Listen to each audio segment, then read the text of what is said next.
If you only do one thing today, please make sure it's making these irresistibly chewy and fudgy brownies. Honestly, they are a chocolatey slice of heaven. Hello and welcome back to my channel. Today we are going to be making some lovely fudgy brownies. Now I love a brownie, but so often I find that they're either too dry or a bit cakey or just taste too much like dark chocolate. And I have a super sweet tooth, so I need milk chocolate, not dark chocolate. So if you're after a recipe that is made with milk chocolate and filled with lots of lovely chocolate chunks, then you're in the right place. As always, this recipe is super easy and you really don't need much equipment to make it. Before we get cracking with these brownies, if you enjoy my videos and can subscribe to my channel, that would be awesome. Okay, so in terms of ingredients, we've got 120 grams of milk chocolate, 120 grams of butter. We're going to be using 1.5 tablespoons of cocoa powder, 2 teaspoons of vanilla essence, 2 eggs, 60 grams of dark brown sugar, just a pinch of salt, 80 grams of plain flour, and 90 grams of granulated sugar. Now first things first, get your oven preheated to 170 degrees fan, and you're going to line a baking sheet like this one with greaseproof paper. This one is 9 inches by 9 inches, and just put that to the side, we'll use that later. Now the first thing you need to do is simply melt your chocolate and your butter together. Now the easiest way to do this is in the microwave, but remember that chocolate burns really easily. So we're going to be putting it in the microwave for 15-second blasts and stirring it gently in between each stint in the microwave. Do not just put it in for 2 minutes and leave it, because it will burn. You need eagle eyes on the chocolate. So there's my butter and chocolate ready in the bowl, and we're going to pop it in the microwave.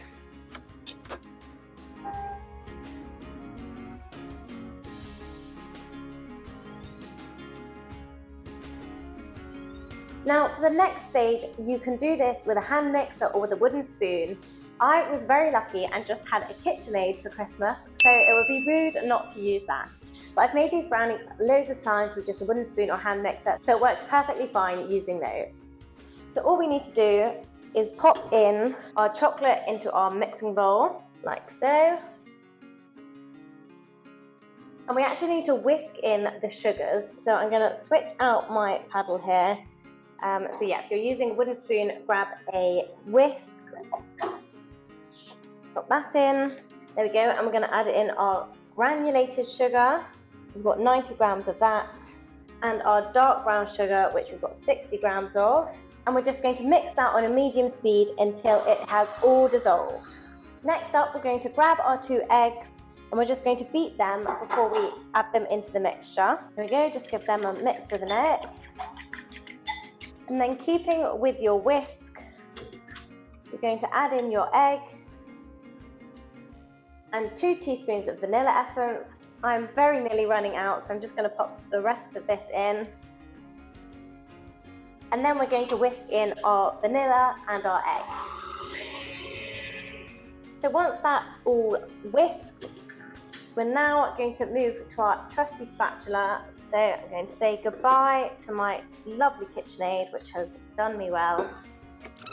And with our rubber spatula, we're going to fold in our plain flour, 1.5 tablespoons of cocoa powder, and just a pinch of salt.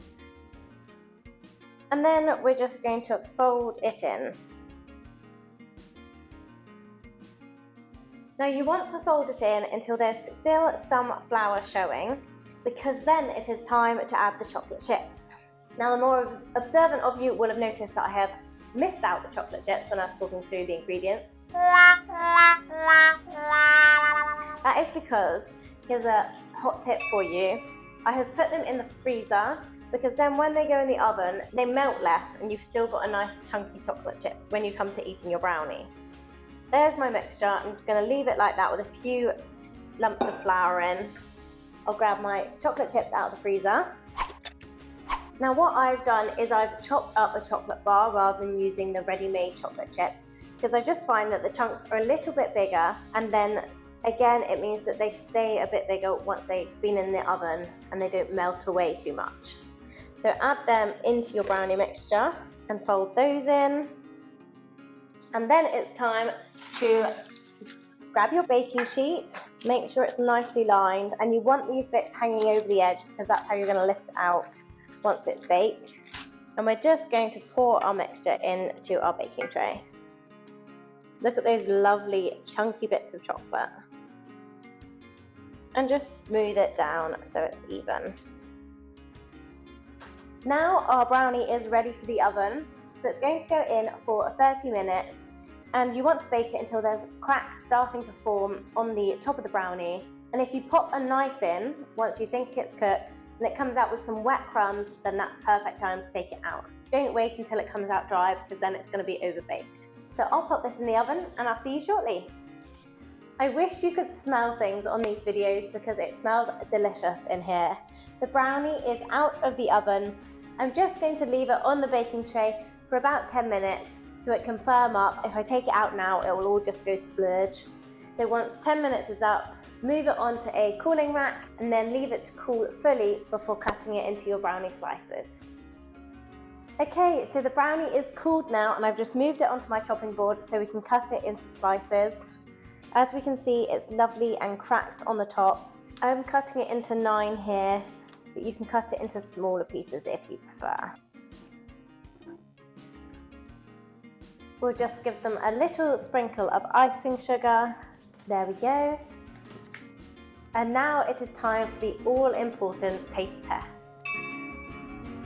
So I'm going to go for this one. Wow, look at that.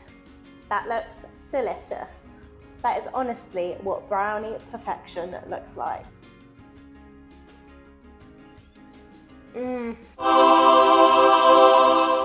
And that's what brownie perfection tastes like as well. It is so fudgy and delicious and just jam-packed full of chocolate. Believe me when I say this is the best brownie you will ever try. That's it from me today. Thank you again so much for watching. If you've enjoyed this video, then please don't forget to like, comment and subscribe, and I hope to see you again soon. Bye!